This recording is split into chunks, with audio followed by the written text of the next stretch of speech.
welcome back to Mind Over Matter, the podcast where we explore strategies for personal growth, resilience, and empowerment. I'm your host, Sana, and today we are diving into a very powerful topic: building confidence and self love without feeling overwhelmed. And our guest today is someone who truly embodies this journey, Karen Theimer. Now, listeners, let me share a bit about Karen with you. Karen is a freedom coach, breathwork facilitator, massage therapist, and laughter yoga leader with nearly 20 years of experience in health and wellness. After navigating life challenges like divorce and cancer, she embarked on a transformative healing journey through coaching and plant medicine ceremonies, ultimately reclaiming her sense of self and purpose.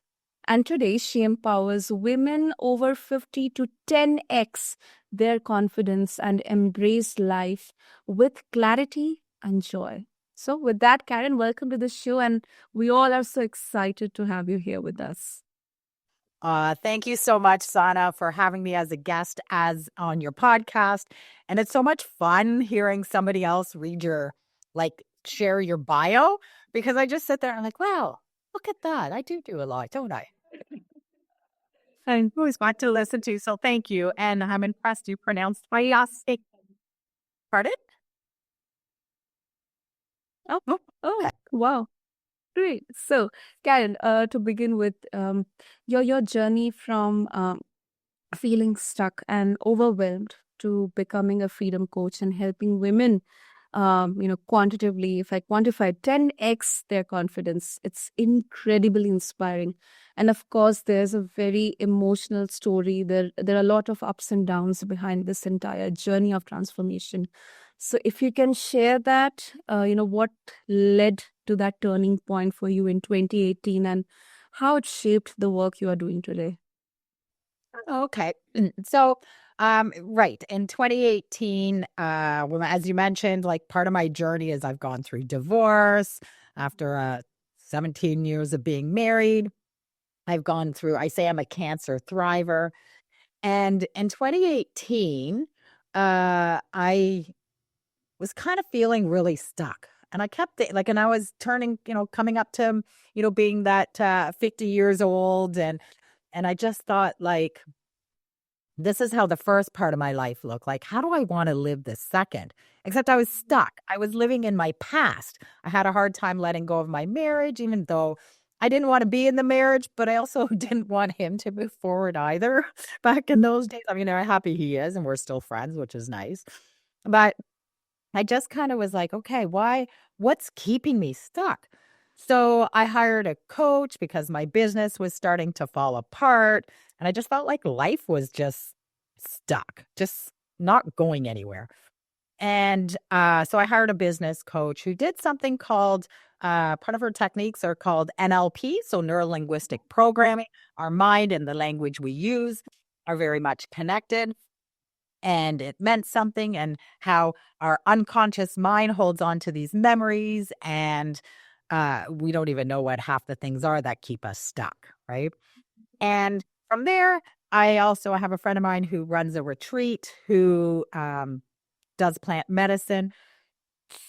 So basically what that is it helps you tap into this cellular memory Mm-hmm. of things we hang on to that we've buried and don't know how to access. Things like I had issues around success. I had issues around self-love. I didn't realize I had so much self-doubt. So in 2018, I went, that's it. I'm going on a healing journey. I don't even know what that means, but I know the right people will show up. Right. And they did. So from there, I discovered things, around self-love, around confidence. I always thought I was a confident person. However, we can always get more confidence because there's things that are going to keep us stuck, right? Things that are going to stop us from moving forward. And a lot of times I believe it's confidence, right? On stepping out of our comfort zone. So that's how I got into, I decided I wanted to become a coach and help other women who are going through something similar, right? And are able help them build their confidence, step up their game, step out of their comfort zone, have fun doing it, and helping women or anybody understand how the mind works. And then how does mind and body and spirit work together? So that's why I ended up going down this path, because it doesn't have to be a stressful, like dreading, all that kind of stuff. It doesn't have to be a terrible path. It can actually be fun when you start to understand how the mind and body work together. So that's the short version of why I got into what I'm doing. I like to help women get rid of their baggage, let go of their baggage. Absolutely. And it's so beautiful and powerful at the same time. It's so incredible how those difficult moments can become the catalysts for deep transformation. Of course, we have heard so many stories, especially after COVID uh, went out of our lives. People becoming more and more enlightened and practical to use the difficult moments and rediscover themselves and help Yes. others as well to get healed. So one of the things, Karen, in your work you emphasize is building confidence, as you mentioned, without burnout or guilt. And for many women, especially those who are starting fresh in their 50s, those feelings can be very, very hard to shake, because there's a lot of, as you mentioned, baggage. So, how do you guide your clients to overcome those barriers? So I help people, great question. So it's really about when you understand how the mind works and how our thoughts are and the words we use are very powerful. It and I find, especially women, we take on so many things. We go through so much guilt of like, oh, I'm not where I wanted to be or where I thought I would be in life. And, we try to take on, and I'm sure men do too, but I can speak for women. We take on a million and one projects. And then what happens is the brain gets an overwhelm. And then when the brain is in overwhelm, we do nothing. Right. So Mm. if we learn to understand again how it works, what do emotions mean, right? Because they're not what we think they mean. And now I forgot what your question was. Oh, how do I get them to do this without overwhelm, right?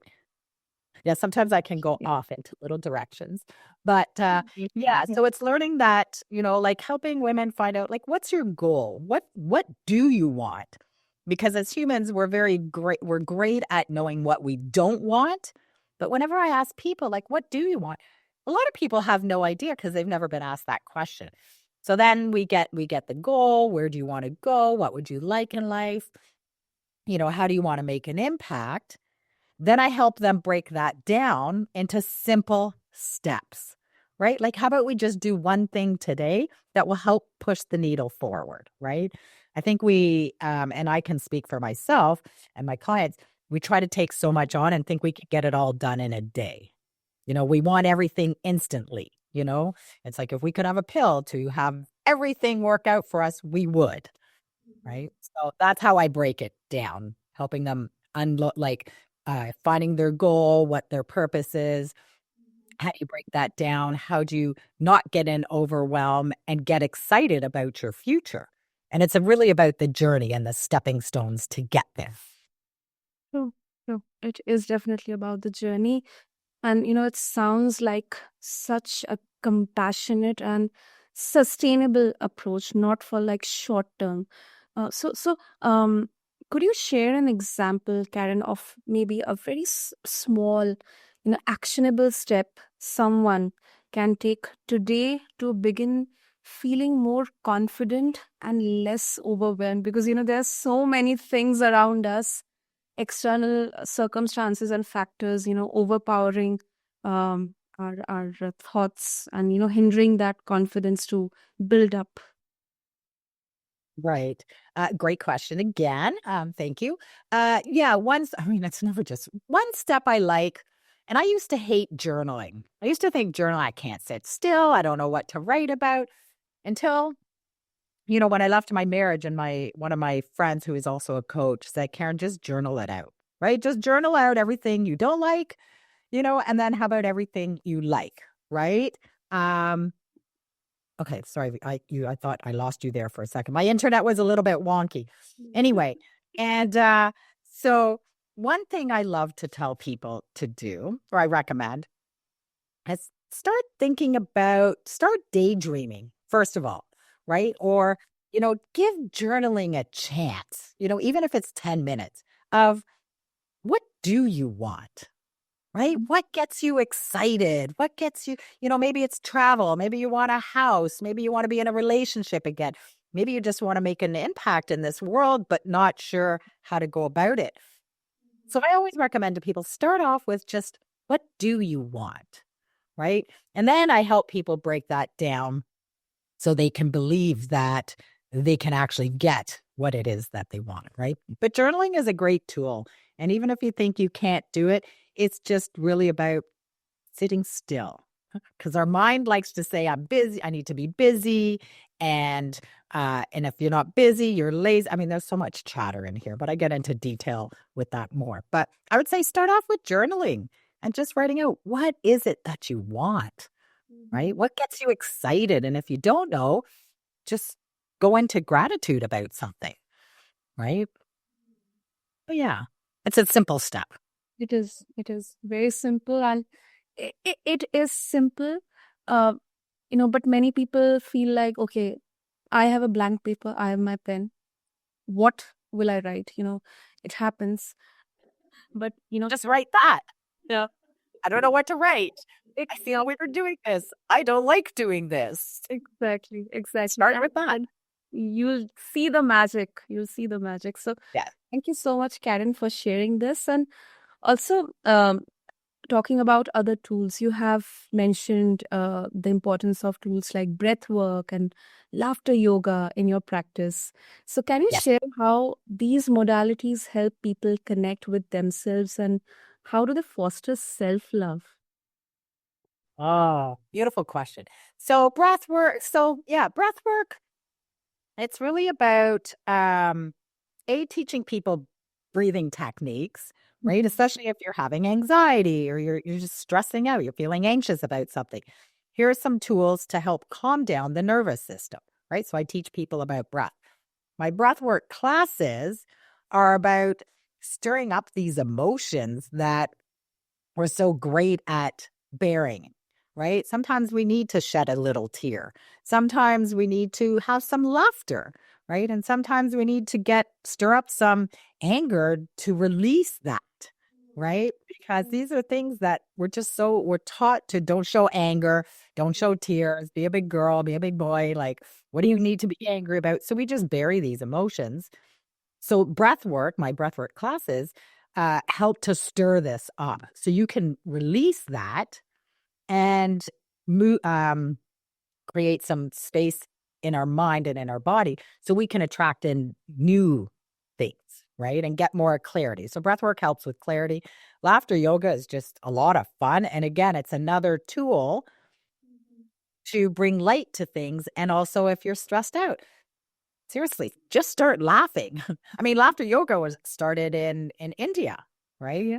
Yes. So, I'm sure. Have you heard of it, Sana? Yes, yes. I had one of my guests, she is a very avid follower. I don't remember the name of the person, but it was started by a person from India, in India. So, yes, I know. Yes. Yeah, amazing. Yeah, so laughter yoga is just a lot of fun. And again, it's another way of stepping out of your comfort zone, right? Because people feel weird laughing on purpose. But once they start, they have so much fun doing this. So this is another way, again, of building that confidence, right? Of stepping out of your comfort zone. Now I remember the name. It was Dr. Madan Kataria. Dr. Madan Kataria. He did that. Great, great. That's really, really awesome. And I think it the fear of unknown. We have had practically so many we are facing such kind of situations, especially after 2020. Um, Yes. so it can be a major obstacle to change. That fear, that anxiety, it can really hinder us to make any kind of changes. So for someone who is stuck in fear, Karen, whether it's a fear of failure or rejection or even success, as you shared with us, what advice would you give to help them start moving forward? Well, it's, again, you brought up around fear, right? Like, what is the fear? Fear of judgment. I mean, nobody's going to judge you more than you're going to judge yourself, right? And really, if people want to judge you, okay, let them, right? Like I listened to what's her name? Mel Robbins, and I'm reading her book called Let Them. I don't know if you've heard of it, but it's fantastic. So I find out from people like, what's the fear? And most people are the same. It's the fear of judgment, it's the fear of failure, it's, who's going to listen to me and that kind of thing. But if we just tell that part of our brain, thank you. Thank you for keeping me safe, because that's all it's doing, but I'm going to do it anyway. And be prepared. Say you're doing, I don't know, anything. Say you're doing a podcast, for instance, and you're afraid that people are going to judge you, you're going to mess up, you're not going to know what to say. I don't know anything. Just do it anyway, right? Is it going to be messy the first time? Probably. Yeah. And that's okay. The very first podcast, I'm bringing that up for a reason, because the very first podcast I did, like, during lockdown, and it was nice and quiet. The podcast was quite fantastic. And then all of a sudden, my dog starts barking. My cat's all over the place. There's all of this noise in the background. Like, it was just like everything, right? And, and the internet was what? So was it messy? Release people, yeah. But I did it anyway. And afterwards, I got off it. I'm like, okay, you know what? So what? It's we're dealing with internet. People have pets, people have kids. It's okay, right? And I was proud that I did it anyway, even though it was really messy. So just do it anyway Exactly. Exactly. That's really very and encouraging. laugh about it. Even if it is messy, laugh about it, right?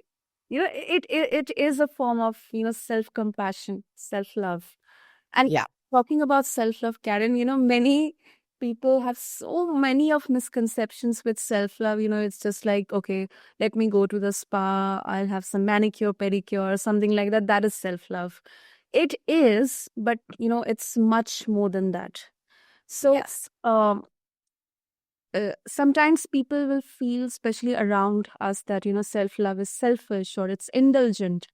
How do you help your clients, especially women, because I think this stigma is more around women? How do you help them shift that mindset and see self-love as a foundation for everything else in their lives? Oh, I love that. Yes, because if we're miserable, how can we be a better person? Mm, Right? And how do you know you need time for you? Right?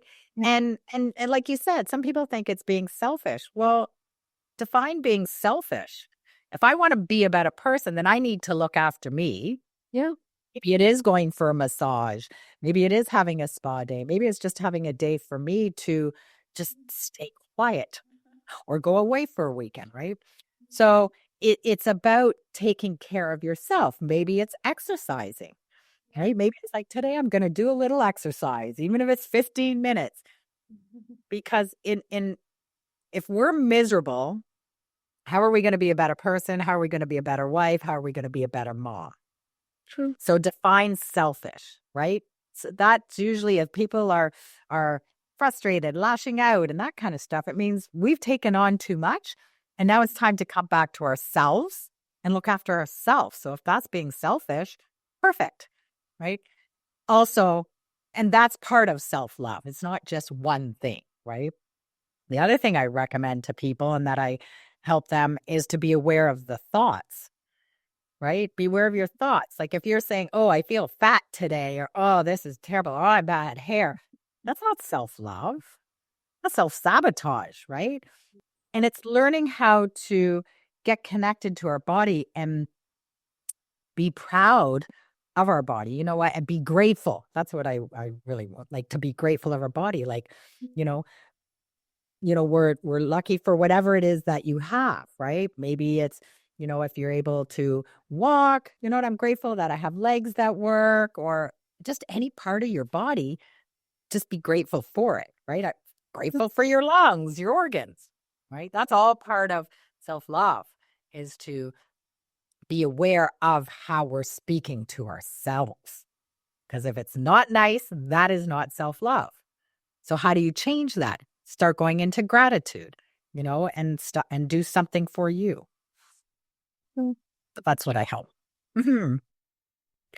And what are some of the biggest changes you have seen in people's lives, when they start to embrace self-love? I've heard of so many stories, when trying to explain the importance of self-love, when you picturize a glass of water, and if you look at it with love, then the color of the water, it's clear, it doesn't change. But when you look at it with anger, judgment, frustration, the water starts to become dirty, something like that. So what kind of changes have you seen when they embrace self-love? Think with people, yeah, like women, it's and I forget the name of that author of the book that I actually want to read, that you were talking about. The guy around water. But uh sorry, what was your question again? Yeah. So, when someone starts to embrace self love, what are some of the biggest changes you have seen in their lives? So one of the things that people, especially women, are noticing is more around awareness and knowing when their cup is empty and when we need to fill up that cup, right? Or some people say if the cup's too full, right? But it's really bringing awareness of what they're saying to themselves, and people are just noticing that it's okay to take time out for themselves. And that's the Mm. biggest thing I'm learning, like I'm noticing with my clients, is that they're more excited about their future, but just, and again, around having that awareness and noticing that, okay, yeah, you know what? I need a timeout. I'm going to go for a massage. I'm going to go for a walk, whatever that is for them that helps them uh, come back to them. Right. Mhm. So that's what I notice is the biggest, is the awareness and giving themselves permission. We have to give her, it sounds so weird, but it's really like, I give myself permission to look after me. Because really, who's going to look after me? Nobody. I got to look after me. Right. Yeah. So, mhm. Great, great, Karen. This was such an enlightening conversation, such heartfelt conversation. And of course, before we wrap up, if our listeners would wish to connect with you and explore more about channels and tools to cultivate self-love, confidence, 10x their confidence, especially for women, how they can do that. They can go to my website because I just downloaded my new PDF. It's called Decluttering the Mind, because that's a whole other subject in itself. But go to my website, Karen Theimer, Theimer. So KarenTheimer.com. Go download my PDF. I think you'll absolutely love it. It's giving you simple tools on how to declutter our brain. Lovely, lovely. We'll have all the details mentioned in the show notes for our listeners to connect with you, Karen. And thank you so much for joining us today and sharing your story and your expertise. And I think your journey is an inspiration, and the tools and wisdom you have shared today, uh, no doubt they'll help our listeners take meaningful steps toward building confidence and self love. So thank you.